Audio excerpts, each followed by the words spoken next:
రేవంత్ రెడ్డి మంత్రుల పైన కొంత అంటే కంప్లైంట్ ఇచ్చిండు హైకమాండ్తో అనేది కూడా వినబడుతున్న వ్యవహారం. ఇక రేవంత్ రెడ్డికి చెప్పాల్సిందంతా చెప్పిరట. ఒకవేళ మీతో చేత కాకపోతే, పరిపాలన మీతో కాకపోతే మిమ్మల్ని తీసేస్తాం, మీ పర్ఫార్మెన్స్ బాగాలేకపోతే మిమ్మల్ని కూడా తొలగిస్తాం, వేరే వాళ్ళని ముఖ్యమంత్రి పదవిలోకి తీసుకొస్తాం, ఇబ్బంది అవుతుంది, ఖచ్చితంగా మీరు అడ్మినిస్ట్రేషన్ చక్కగా చేయండి, చాలా అవకాశాలు ఇచ్చినాం, సర్పంచ్ ఎన్నికల్లో అవకాశాలు ఇచ్చినాం, తర్వాత ఏదైతే మున్సిపల్ కార్పొరేషన్ ఎన్నికల అవకాశం ఇచ్చినాం, పార్లమెంట్ ఎన్నికల అవకాశం ఇచ్చినాం, జూబ్లీ హిల్స్ అవకాశం ఇచ్చినాం, సికింద్రాబాద్ కంటోన్మెంట్ అవకాశం ఇచ్చినాం. ఎక్కడ కూడా కాంగ్రెస్ ప్రభుత్వం గ్రాఫ్ తగ్గడం పెరగడం కనబడుతుంది తప్ప కాన్స్టెంట్ లేదు. అసలు కాంగ్రెస్ గవర్నమెంట్ మీరు మళ్ళీ వస్తుందో రాదో తెలుస్తలేదు అని చెప్పి అధిష్టానం చెప్పిరట.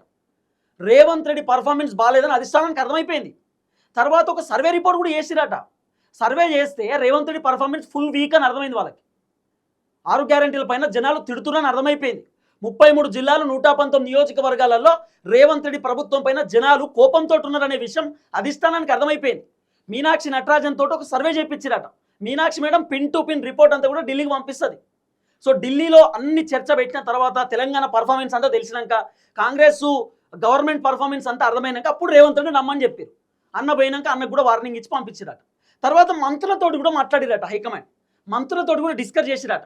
ఇగో మీ శాఖ మంచిగా లేదు, మీ శాఖలో ఇన్ని గొడవలు ఉన్నాయి, మీ శాఖ మీరు చక్కగా చూసుకుంటలేరు, మీ శాఖ మీరు చక్కగా చూసుకొని మంది శాఖలలో పడుతురు, మీ పోర్ట్ఫోలియో మీరు చక్కగా చూసుకోండి, మంది వదిలేయండి, మీరు చక్కగా పని చేసుకోండి అని చెప్పి అధిష్టానం చెప్పిరట. తర్వాత మంత్రులకు కూడా వార్నింగ్ ఇచ్చారు. ఒకవేళ మీరు చక్కగా పని చేయకపోతే తీసేస్తాం, మీ ప్లేస్లో వేరేటోళ్ళు వస్తారు, ముఖ్యమంత్రి అయినా సరే మంత్రి అయినా సరే పని చేయకపోతే తీసేస్తాం, ప్రభుత్వానికి మీ వల్ల చెడ్డ పేరు వచ్చినా, కాంగ్రెస్కి మీ వల్ల చెడ్డ పేరు వచ్చినా ఖచ్చితంగా మిమ్మల్ని తొలగిస్తాం, మీ ప్లేస్లో వేరేటోళ్ళని తీసుకుంటామని డైరెక్ట్ అధిష్టానం రేవంత్ రెడ్డితో కాంగ్రెస్ పార్టీ మంత్రులతో చెప్పినట్టుగా కూడా కొంత వినబడుతున్నటువంటి వ్యవహారం. కాబట్టి మంత్రులు కూడా ఇప్పుడు అంతా కాన్స్టెంట్గా పనిచేయాలి. మంత్రులు కూడా కొద్దిగా తేడా అయిందనుకో మంత్రి పదవులు పోతాయి. ఒకప్పుడు కాంగ్రెస్ అధిష్టానం 2.5 సంవత్సరాలకు మంత్రులను మార్చేది. ఏ మంత్రి అయినా చిన్నగా తప్పు చేసిన అనిపిస్తే తీసేసేది. ఇప్పుడు పొంగులేటి శ్రీనివాసరెడ్డి పైన మస్తు ఆరోపణలు వస్తున్నాయి, అక్రమ మైనింగ్ అని, దందాలు చేస్తుండని, రకరకాల పంచాయతీలు వస్తున్నాయి. అప్పుడు ఏం చేస్తారు, ఆరోపణలు వచ్చినాయి కాబట్టి పొంగులేటిని తీసేస్తారు. జరిగేటటువంటి కథ ఇదే. పొంగులేటి శ్రీనివాసరెడ్డిని తొలగించాలంటే తొలగిస్తారు అంతే. తర్వాత కొండా సురేఖ పర్ఫార్మెన్స్ బాగాలేదనిపిస్తే తీసేస్తారు. కానీ ఇప్పుడు అట్లా లేదు, ఆచితూచి అడుగులేస్తుంది అధిష్టానం.